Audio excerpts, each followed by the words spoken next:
bit about Timpson's and how you work with staff, because you talked about it publicly, you've written about it, but just tell us the kind of key elements of the Timpson's ethos, the Timpson way of working, the Timpson way of leading and engaging your staff team, and then from that, what you've learned about how you do leadership.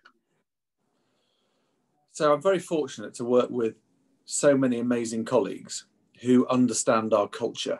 And our culture is different from lots of organizations. It's based on two simple things: trust and kindness. So colleagues are trusted to do whatever they think is right.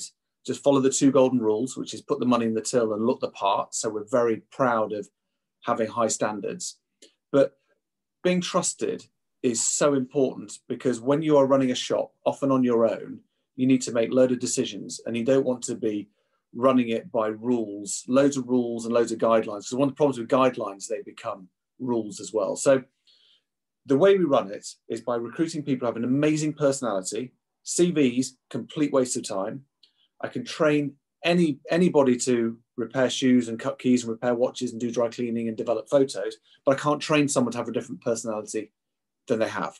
So we recruit amazing people, we trust them to do an amazing job, we give them the skills they need, and then we have the support network, which is a culture of kindness. So what we do is we have so many benefits, we have so many ways of helping people in the good times, the bad times, that the company is much more like a family to them, and it is somewhere that they can feel that they can really be themselves, often for the first time in their lives.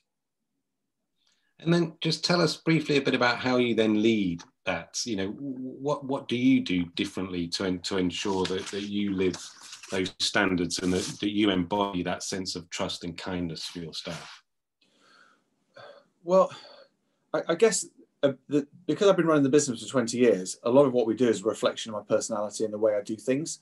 And I try and take a lot of learnings from other leaders. So I spend a lot of time reading, going to see other businesses and organizations, not just retail businesses, but charities and lots of different kind of organizations. And I spend my time predominantly going around the shops. So 2 or 3 days a week, I'm out and about visiting shops, meeting colleagues, finding out all the things that are going well, all the things that are going wrong, and what I need to do to support them. I'm 1 day a week in the office, maximum. And I'll have 1 day a week on my philanthropic things, helping other people or just doing random things.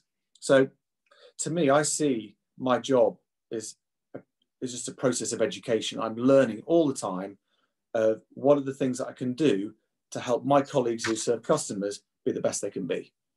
And it's a whole melting pot of hundreds of thousands of lots of different things. But I've got to focus on the most important things, which is I want incredibly high standards, because I've never known a great business have poor standards. I want colleagues who have an amazing personality and are happy to come to work. And that, to me, is what I'm trying to do. That's great. Thanks so much, James. Is that okay, Penny and Craig? I think you're on mute, Craig.